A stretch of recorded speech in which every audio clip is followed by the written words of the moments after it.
أعوذ بكلمات الله التامات من شر ما خلق. Aku berlindung dengan kalimat-kalimat Allah yang sempurna daripada kejahatan apa yang Dia ciptakan.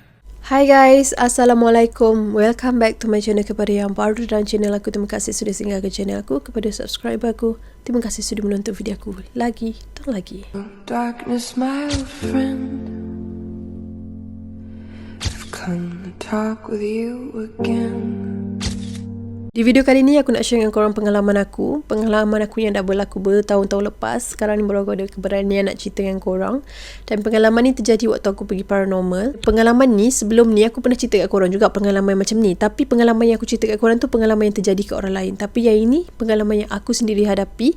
Tapi masa aku tengah lalui benda tu, aku tak rasa benda tu satu yang macam aku terkena benda tu. So kisah dia macam ni tau. Dulu aku pernah pergi paranormal kat satu rumah ni. Rumah macam lebih kurang banglo, tapi bukan banglo besar pun. Dia macam rumah satu-satu, tapi jarak tak jauh pun dengan jiran-jiran. So kenapa pergi rumah tu? Konon-kononnya macam kisah di sebalik rumah tu yang aku ingat lah kan. Diorang cerita nak pergi rumah tu sebab rumah tu konon-kononnya dulu pernah ada satu orang tua yang duduk kat rumah tu. So waktu dia meninggal tu, dia dah meninggal lama dekat dalam rumah tu. Dalam beberapa hari juga baru orang jumpa. Jadi rumah dia ditinggalkan macam tu. Dia tak ada pewaris. And rumah tu memang terbengkalai sebegitu sahaja. Kenapa pergi rumah tu? Sebab beberapa orang pernah cerita, mungkin jiran kat situ kot, pernah cerita lepas kejadian orang jumpa mayat tu selang beberapa lama, kadang-kadang rumah tu selalu nampak macam ada orang pada waktu-waktu tertentu. Waktu pukul berapa aku tak ingat dah, tapi dah 12 ke atas lah.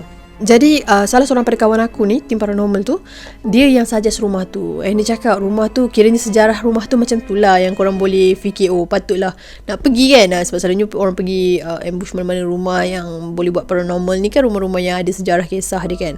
Jadi kisah dia macam tu lah. So orang kata rumah tu ada waktu-waktu tertentu seolah-olah macam ada penghuni.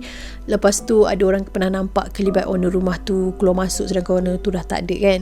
Lebih kurang gangguan macam tu lah. Jadi kesahihan dia tak tahulah sejauh mana. Cuma waktu tu kita orang pergilah, kita orang decide untuk pergi rumah tu. Sampai saja dekat rumah tu, first time aku macam kereta member aku tu berhenti jarak sikit daripada rumah tu. Turun je, aku tak ada nampak apa-apa jemaah yang macam menyeramkan. Ada nah beberapa yang macam bertinggi kat pokok. Sebab rumah tu dah tertinggal kan. Kat luar tu macam dah semak sangat. Sebab dia rumah macam, dia macam banglo sebiji, tapi tak besar sangat. Tapi dia ada halaman kat luar juga. So kat luar tu memang dah semak samul langsung-langsung. Nak jalan nak ke pintu tu pun, sampai kat depan pintu tu pun ada daun-daun rumput dah tumbuh tinggi berjalan.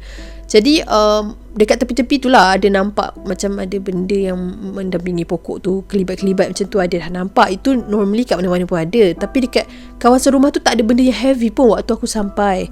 So kita orang pun decide untuk masuk. Pagar dia dah tak ada, pintu masih ada tingkap yang dah pecah. Masa masuk ke dalam rumah dia tu, rumah dia kalau untuk korang mudah imagine kan, ruang tamu dia luas, dapur dia dah buat, maksudnya dapur dia ada part lain. Mungkin dia renovate kot. Sebab kalau kawasan rumah macam tu, sepatutnya dapur dia kecil je, tapi yang ini besar. Mungkin owner dulu dia renovate, so dia ada partition lain, macam dapur kering, dapur basah, lebih kurang macam tu. Tapi rumah tu memang sangat-sangat dah lama, barang pun berantakan macam tu. And dia ada kawasan nak naik ke tangga dia tu, kiranya macam setengah rumah. Kalau rumah-rumah biasa naik tangga terus kan, macam rumah dia ni naik tangga sikit, dia ada kawasan sikit. So mungkin kat kawasan tu, kalau macam dulu aku imagine mungkin dia letak meja. Sebab adalah beberapa rangka meja macam tu, tapi dah teruk lah. Dekat tepi lepas tu ada macam buku-buku, kertas yang bersepah kat situ. Jadi nak ceritakan rumah dia macam tu lah. Dia nak naik tangga, ada kawasan sikit untuk lepak sikit, baru naik tangga lagi untuk ke atas. Tapi ruangan tu dah boleh nampak dah tangga ke atas, terus nampak bilik yang dah ada dekat atas tu. Kira dia macam mengadap macam tu tau. Boleh imagine ke macam mana? Aku harap korang faham lah Sampai saja kat situ, kita orang pusing-pusing rumah, member pusing. Kita orang waktu tu dalam 8 orang pusing-pusing ke area rumah tu semua. Dah tengok daripada luar ke dalam pun semua tengok senyap-senyap. Kita orang cuba tengok masing-masing menghayati apa yang ada kan. Yang paling tak boleh belanya, masa kita orang tengah mencari tu, ada beberapa kawan aku jumpa macam surat khabar yang dah terkoyak kan. Macam, dia bukan surat khabar, mungkin macam majalah, lebih kurang macam tu lah. Macam something like artikel kan, dia orang jumpa. Mesti berkaitan dengan macam pembunuhan kejam, macam tu. Tak tahulah macam benda tu memang ada orang letak ke apa, tapi benda tu macam seram. Sebab jumpa artikel-artikel tu macam kejap kat dapur, lepas tu kat ruang tamu, kat bahagian tepi kan, semuanya macam dikelilingi dia tu kan, macam ada macam terbakar sikit-sikit. Dia bukan macam terbakar terus terbakar sikit-sikit. And betul-betul dekat bahagian artikel-artikel kejam tu dia tak terbakar macam tu. So member aku jumpa bila kumpul lagi tu macam kita macam apa benda ni macam saja nak tengok lah. Lepas tu bila tengok semua macam kejadian pembunuhan kejam macam tu Benda tu macam seram sikit lah, macam ush, macam sesuatu je masuk kat rumah ni macam tu. Tapi tak ada apa-apa maksud lah. Cuma waktu tu kita macam dah sedikit macam kenapa kita nampak benda macam ni masa tu waktu tengah-tengah kucur-kacir macam tu. Aku pun macam try jom lah kita naik atas kan. Jadi yang diorang ni pun macam okay tak ada apa-apa kat bawah, jom naik atas. Tapi sebelum betul-betul nak naik ke atas tu, diorang kata pergi intai dulu tangga. Okay tak, akulah yang kena intai tangga tu. So aku naik dekat satu kawasan yang aku kata bila naik tangga sikit ada kawasan sikit kan, mungkin dia letak meja macam tu kan. So masa sampai kat situ ada satu frame gambar betul-betul dekat bahagian yang naik sikit daripada tangga tu, kat depan tu dia ada satu frame gambar, tapi memang dah buruk sangat. Macam korang nak faham gambar tu pun macam susah sebab gambar dia macam dah kelabu sangat. Macam mungkin dah terkena apa orang kata, dah terkena lecak ke apa ke, tak sure lah, tapi dah memang kabur. Tapi apa yang korang boleh faham daripada gambar tu, dia lebih kepada gambar pemandangan suatu tempat. So masa aku tengah meneliti gambar tu, aku memang fokus tengok kan, aku jadi macam tertarik dan membuatkan aku tidak bergerak ke mana-mana. Maksudnya aku tengok tu aku macam apa dia ni. Dia jadi macam satu perasaan yang kau memang teliti, kau macam tertarik lah. Macamnya aku memang leka renung pada gambar tu. Tiba-tiba aku terdengar macam bunyi step ke atas. So aku terus macam pandang lah kan, sebab aku cakap tadi kawasan tu naik ke atas tangga terus tertumpu kepada satu pintu bilik.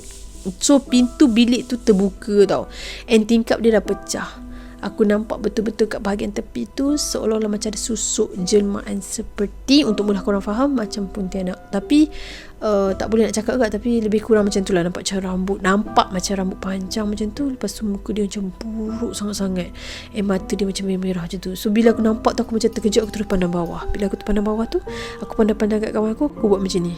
Maknanya ada kat atas kan. So kawan-kawan aku lain ni, pas-pas yang lain, diorang pun macam design nak ikut naik atas lah. Jadi suruh aku naik dulu. Lepas tu aku cakap, aku macam bagi muka suruh diorang naik dulu, tapi diorang suruh aku naik dulu. So aku pun pergilah ke depan. Aku pergi ke depan dengan harapan tak nampak lah benda tu. Bila aku dah naik, aku rasa macam benda tu bergerak. Dia macam bunyi step, tapi macam nak cakap, seolah-olah macam ada lah benda tu nak bagi tahu yang aku ada lagi kat atas. Dia nak bagi tahu wujudnya dia tu kan. So bila aku dah naik step tu kan, aku dah jadi takut. Aku cakap korang naik dulu lah, aku pandang bawah. So salah seorang daripada kawan aku ni naik dulu. Jadi aku pun follow belakang. Bila sampai ke atas dia lagi menarik ni, sebab dia ada bilik banyak bilik, and membuatkan lama sikit lah kat bahagian atas tu. Aku tak masuk lah bilik yang aku nampak seolah-olah macam ada jelmaan pontianak tu. Jadi aku duduk kat bahagian tepi, dan aku rasa benda tu ada lagi kat situ, tak keluar.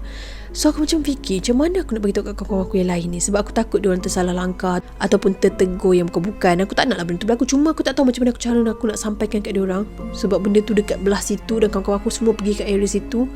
Aku diam. Aku pergi kat satu sudut. Bila aku pergi kat satu sudut tu kan, tiba-tiba aku terdengar suara tangisan yang sangat kuat. Dia bukan macam tak, dia macam tangisan yang seolah-olah dia terseksa. Aku dengar macam tu. Jadi aku kan kalah bunyi-bunyi. Bila aku dah dengar macam tu, aku tutup telinga, aku terus nak turun cadangnya. Tapi bila aku nak turun, kawan aku panggil, suruh masuk kat satu bilik ni. Bila aku pergi kat situ, aku nampak satu lagi gambar. Macam ada satu lagi frame gambar pemandangan. Tapi masa tu pemandangan ni macam jelas sikit. So aku tengok gambar tu. Aku tengok teliti-teliti kan. Gambar tu macam bergerak. Gambar tu macam hidup tak? Macam seolah-olah macam mana aku nak cakap, korang faham tak maksud gambar hidup? Macam gambar 3D, gambar yang bila kau tengok, kau rasa gambar tu hidup, gambar tu bukan fake. Macam tu. Jadi bila kau tengok gambar yang macam tu, kau akan relate sangat-sangat. Tengah aku tengok macam tu, memang aku nampak gambar tu macam berubah.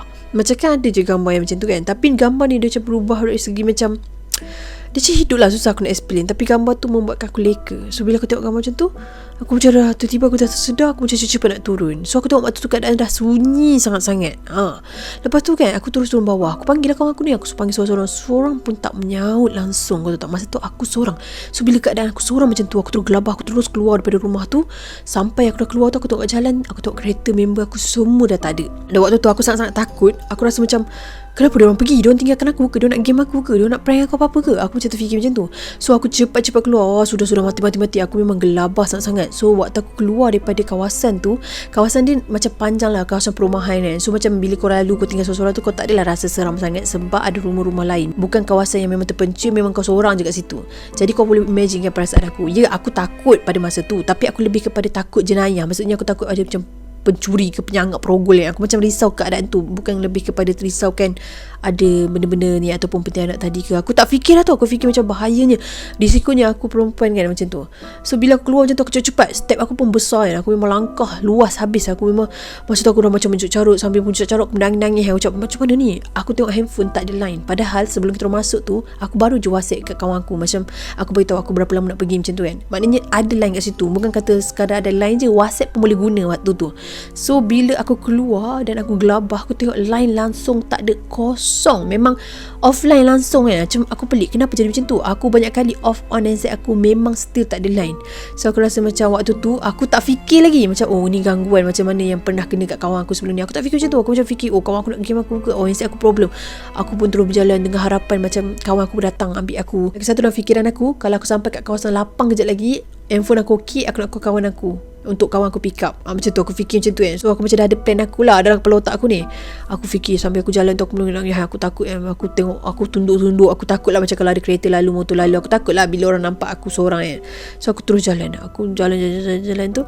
Masa tu aku tak nafikan tau, waktu aku berjalan tu, aku memang terdengar sayup-sayup tau, tangisan yang aku dengar kat rumah tu tadi. Dan aku rasa macam mungkin di samping aku tengah gelabah nak keluar ni, benda tu nak kacau. Tapi disebabkan aku lebih takutkan orang jahat, maksudnya aku takut ada orang nampak aku seorang, bahayalah. Maksudnya aku lebih takutkan risiko aku berjalan seorang tu, aku terlepas pandang. Maksudnya aku macam tak berapa ambil berat sangat ketakutan terhadap benda tu. Aku lebih kepada nak fikir cepatlah mana kawan aku, nak ambil aku, nak berkawan aku, buat aku macam tu.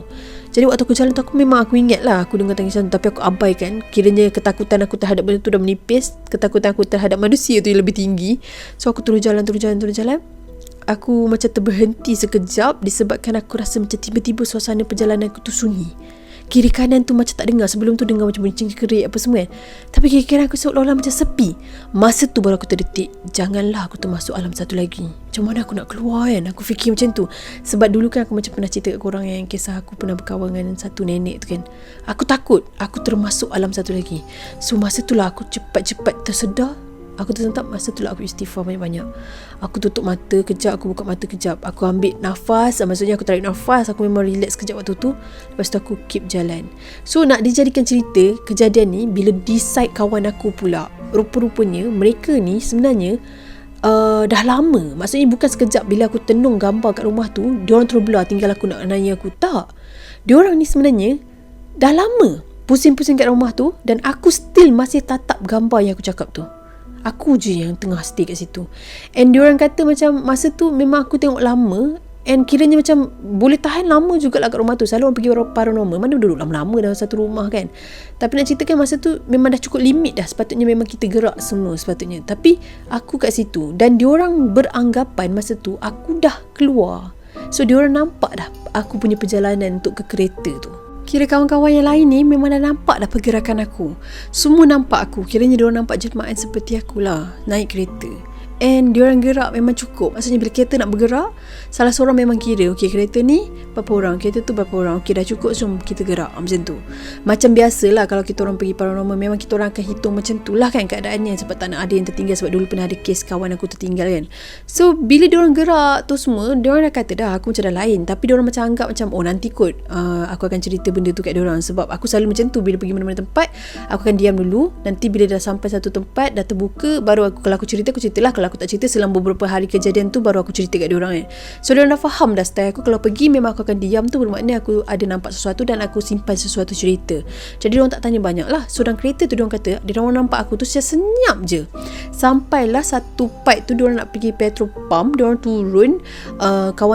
Kiranya ada yang seorang kawan perempuan aku ni, dia nak turun pergi tandas, dia pun turun. Jadi yang drive tu lelaki, dia turun pergi kat tandas. Dia nak balik kat kereta tu, dia nampak aku buruk gila. Dia dah nampak macam bukan aku. Masa tu aku free hand. So dia nampak aku macam seraput sangat-sangat. And masa tu lah dia macam terkejut. Lepas tu dia jalan senyap. Macam yang salah seorang kawan aku yang ni, dia biasa juga nampak. Dia macam bukan jenis nampak, tapi dia pernah juga nampak. So macam dia takut tu taklah terlalu obvious sangat dia takut. Jadi dia beritahu kat kawan yang drive tu, dia kata cuba do something, baca doa ke apa ke. Jadi panggil lah salah seorang lagi yang boleh berawat, macam banyak sikit ilmu bab-bab macam ni. Dia pun baca kereta tu, baca tiup renja-renja ayat kan. Macam-macam lah dia orang buat. Dia orang kata panjang jugalah ayat yang kawan aku tu baca. Lepas tu barulah kejadian tu nampak biasa. Maksudnya aku tak ada dalam kereta tu. Baru diorang nampak aku tak ada kat kereta tu. Tapi ada macam yang aku cakap lah, bila first time kita orang masuk tu, kita orang jumpa macam beberapa artikel, surat khabar macam tu kan. So itu yang ada, satu helai paper tu yang ada dekat atas seat kereta yang aku duduk sepatutnya. Tapi kecil je lah, dia macam tak sempat baca pun apa-apa tulis. Tapi ada satu lah cebisan tu kat situ. So diorang macam gelapah gila. Lepas tu macam mana dengan aku kan. Macam diorang terfikir lah aku ni, diorang cepat patah balik. Nasib baik tak jauh sangat daripada kawasan tu. So aku masa seorang-seorang tu, aku tak duduk terlalu lama. Kiranya daripada rumah tu, aku turun sikit bukit daripada kawasan rumah tu, sampai dekat kawasan betul-betul kat bawah. Kiranya aku tak sempat sampai lagi kat jalan besar, diorang patah balik. Cuma waktu kejadian tu, waktu aku tengah ralik pandang gambar tu, diorang kata masa tu diorang dah lama dekat situ. Masa tu dah jadi lama dan membuatkan diorang nak keluar. Tapi bagi aku benda tu baru sekejap. Kenapa diorang tinggal aku macam tu? Nampak tak mainan benda tu nak bagi nak selesaikan kan? Sebab yelah, aku tak nafikan jugalah salah kita orang juga yang nak pergi paranormal suka hati, nak acah-acah. Kau nak cari apa Memang benda tu akan mengacau lah. So benda tu tak heran pun terjadi pada muka juga pada kita orang. Lepas kejadian tu, member aku dah sampai kan, minta maaf panggil aku. Masa tu aku macam dah comok sikit mata kan, dah menangis kan. Lepas tu aku cakap lah, korang tinggal aku ke? Lepas tu cakap tak bukan macam ni. Sebenarnya apa yang berlaku ni, aku rasa kau faham, tak pernah cerita. So bila dia cakap macam tu, aku dah terfikir dah, mungkin dia nampak jemaah aku dah masuk kereta tu. Aku rasa macam tu kan, sebab benda tu kan pernah berlaku sebelum ni. So aku macam dah dapat agak. Jadi bila nak naik kereta, aku macam lega gila lah. Sebab selamat, sebab yelah yang tak ada aku nak kontak kawan aku lain tiba-tiba nak buat hal lah. Nanti kalau apa-apa jadi semua, aku dah fikir panjang. Dan masa tu aku rasa macam bersyukur sangat. Kawan aku pun dah tersedar. Aku tanyalah, aku dengar diorang cerita kan macam mana boleh tersedar apa semua. So bila aku dah naik, diorang simpan tau note tu. Macam yalah cebisan surat khabar yang ada dekat ganti lepas jemaah aku tu, diorang letak dekat dalam dekat dalam poket belakang kat seat tu kan. Lepas tu bila aku dah naik kan, dah gelap-gelap semua lah, sampai dekat satu tempat macam kita orang lepak kedai ni, dah turun semua. Masa tu lah diorang cakap, kejap, kau tahu tak, lepas jemaah kau tak ada tu, ada satu cebisan surat khabar macam tu kan. So diorang pun pergi nak ambil balik dekat seat kereta tu kan. Bila pergi balik, dia kata tak ada, memang kosong. So aku macam tak apalah kan, aku anggap macam mungkin ni memang gangguan lah. Jadi aku tak adalah berdiri sangat pada waktu tu. Cumanya aku notice satu benda lah. Lepas benda ni dah berlaku lama sangat, aku macam perasan satu benda ni berlaku disebabkan satu, mungkin sebab aku nampak jemaah pontianak tu, dan satu lagi disebabkan gambar yang aku tilik lama-lama tu. Lepas kejadian tu aku macam realise mengapa, kat mana, apa yang silap, apa benda. Sebab aku jenis macam tu, kalau aku pergi paranormal sebelum ni, aku akan macam merungkai. Maksudnya aku akan merungkai diri aku sendiri, kat mana kesilapan aku sekiranya terjadi sesuatu benda tu. So bila aku dah tahu, aku akan macam, itu jadi pengajaran lah kat aku. Jadi kalau next aku pergi mana-mana, aku akan berhati-hati supaya benda tu tak terulang lagi. Aku akan tengok poin-poin kat situ. Sebab tu bila terjadi kes macam tu kan, lama lah, selang beberapa lama aku macam fikir. Lepas tu ada beberapa perkara lain yang jadi kat aku, yang membuatkan aku combinekan kisah tu. Aku rasa macam disebabkan gambar tu salah satunya punca juga. Sebabnya aku perasan diri aku sendiri, kalau aku menilik satu-satu benda tu memang memberi impak kat aku. Macam bukanlah impak macam mana, macam dia akan bagi satu apa orang kata, efek yang tak best lah kat aku. Macam sama ada benda tu mempengaruhi aku sedikit, macam membuatkan aku macam terfikir-fikir, ataupun ada gangguan selepas pada kejadian-kejadian tu. Macam tu lah selalunya. Dan berkaitan dengan gambar ni, aku nak cakap dekat korang. So kalau macam kepada korang yang jenis suka meneliti, atau korang suka pergi museum, korang suka pergi tempat art, gallery apa semua kan, aku nasihatkan korang supaya setiap kali korang melihat gambar-gambar ataupun apa-apa je lah, portrait ke apa semua, baca doa. Atau nak lebih kemas lagi, jangan terlalu menteliti sesuatu benda tu terlalu dalam sehingga akan membuatkan korang terfikir macam, lukisan ni kenapa macam ni, kenapa macam tu, dia ada ni. Jangan terlalu, yelah macam terlalu mentelaah benda tu, faham tak? Macam tu. Sebab bila benda tu berlaku, dia akan ada benda lain tau. Sebab kadang-kadang kat lukisan ni, benda tu macam jemaah-jemaah ni, dia akan boleh mengacau daripada situ juga. Sebab tu ada pernah cari kes, aku pernah je nampak, yang macam aku pernah cerita kot sebelum ni, macam portrait orang tu. Tiba aku nampak macam dia, mata dia bergerak. Macam mungkin ada setengah orang dia akan kata naluri kau je lah, mengada lah, perasaan je lebih. Bukan, dia macam bila benda tu nak mengacau kau, benda tu akan terjadi. Maknanya bila kau nak nampak benda tu, walaupun kau tak pernah nampak, bila Allah izinkan kau untuk nampak benda tu, maksudnya dia nak datangkan ujian yang membuatkan kau terganggu dengan benda tu, gangguan daripada jin syaitan ni. Dia nak mengusik kau, nak menguji kau, dia akan datang ke situ lah. Macam dia mengusik kan, contoh kat gambar tu, dia akan nampak lah maksudnya. Sebab ada je beberapa yang kadang-kadang aku tengok tu kan, macam portrait tu macam dulu kan, bapak aku kan, dia ada simpan gambar Puteri Gunung Ledang. Dia ada simpan dekat office dia dulu. So aku waktu tu kecil, aku tak tahu, tapi gambar yang dia simpan tu dekat bahagian satu part, macam tempat yang dia nak buat sesuatu kerja, macam repair something kat bahagian tu. So bila aku pergi kat situ kan, kat situ memang selalu aku akan nampak. Aku pernah nampak jemaah perempuan, aku tak tahu lah itu aku nampak Puteri Gunung Ledang ke tak, tapi aku pernah nampak perempuan cantik kat dalam office bapak aku tu sekejap. Lepas tu kadang-kadang aku nampak perempuan tua, aku pernah nampak kat dalam office bapak aku tu, disebabkan aku pernah teliti dan aku memang pernah ralik tengok gambar Puteri Gunung Ledang tu, sebab bapak aku simpan portrait dekat situ. So masa tu lah yang aku dapat rasakan, melalui gambar-gambar ni kita tak boleh terlalu fokus, kita tak boleh terlalu shock lah orang kata tengok sesuatu gambar tu. Yang nak lebih mudah dan lebih selamat lagi, memang kena baca doa setiap kali korang nak menatap satu gambar ke portrait ke apa-apa ke. So tu lah, kita sendiri pun tak boleh macam letak portrait kita sendiri kat dalam rumah apa semua. Benda tu macam ada unsur-unsur yang bahaya lah, macam boleh buat gangguan juga kat situ. So elak daripada berlaku terjadi benda macam tu, korang kena atasi dengan cara macam tu lah, baca doa, ataupun jangan terlalu menatap sesuatu tu, jangan terlalu menilik terlalu dalam, macam tu bahayalah. Sebabnya bukan sekadar pengalaman yang aku kena tu, aku juga pernah satu pengalaman tu, aku pergi museum dengan kawan aku. So kawan aku ni bawa cousin dia. Masa kat museum tu, aku dah macam perasan, sebab aku kan macam kalau pergi museum kan, aku ada macam satu isu lah, maksudnya benda-benda barang lama ni. So bila aku pergi, aku memang akan fokus benda-benda, aku macam berhati-hati. Macam aku pernah cerita pengalaman museum tu kan.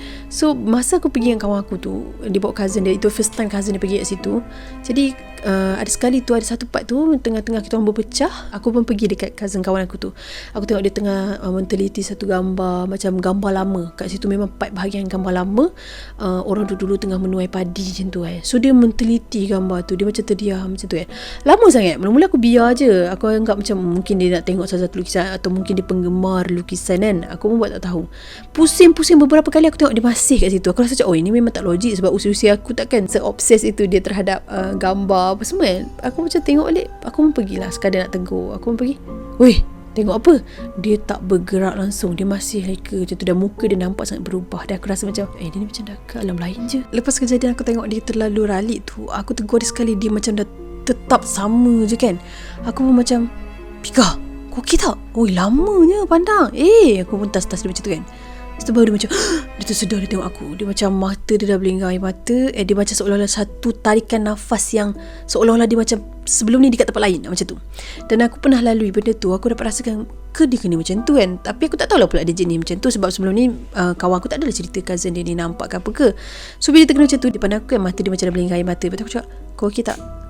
Kau dah sampai sana ke?" Aku macam tu kan. Aku buat gelak-gelak Lepas tu dia macam senyap je.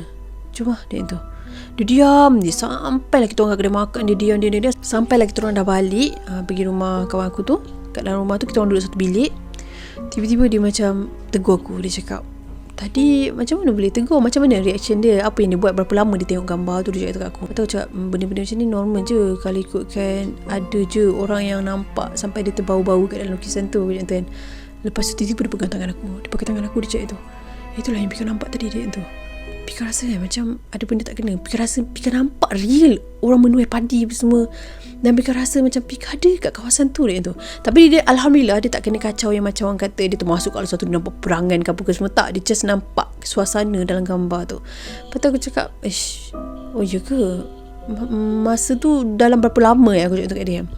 So dia tak ingat, tapi yang pasti dia rasa macam benda tu real. And bila aku sedarkan dia, baru dia tersedar daripada apa yang dia lalui. Lepas tu aku cakap, masa tu rasa macam berangan ke atau macam mana? Aku sajalah cakap sebab aku faham je benda tu. Tapi kalau aku explain ke orang tak akan faham. Kalau aku cakap, tu termasuk alam satu lagi lah. Kalau aku cerita macam tu, orang akan cakap, "Ini mengarut lah alam satu lagi, apa bendanya?" Betul tak?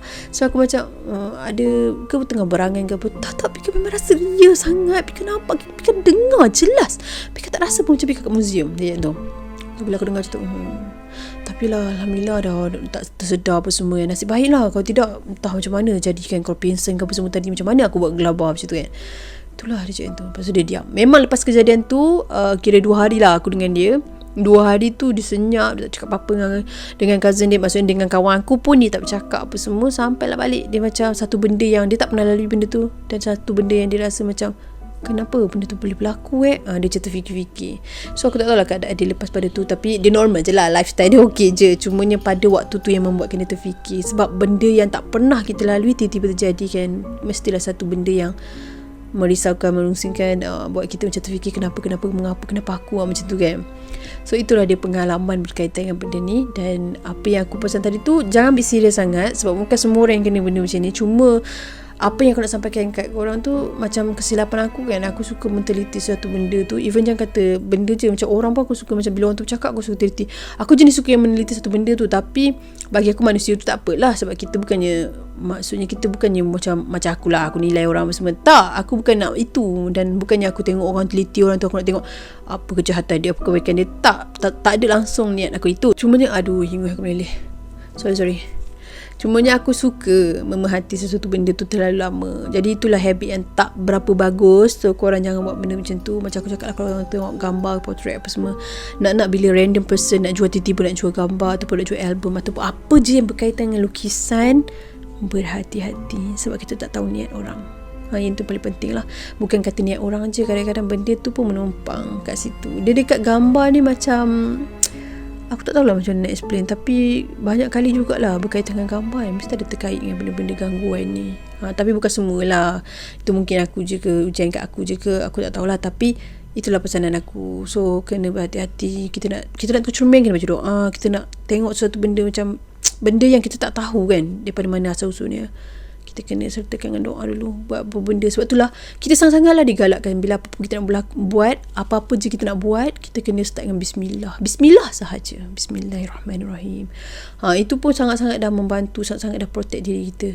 So amalkan benda tu. Aku pesan kat diri aku sendiri. Bila tiap kali aku pesan kat korang, aku macam pesan kat diri aku sendiri. Okay guys, sampai di sini saja perkongsian aku untuk hari ni. Sekiranya ada kesilapan dalam perbicaraan aku, ada terkasar bahasa, terguris hati mana-mana pihak, aku minta maaf. Sesungguhnya yang baik-baik itu datang pada Allah Subhanahu Wa Taala. Segala kekurangan kelemahan itu datang pada diri aku sendiri. Stay healthy, stay safe. Assalamualaikum.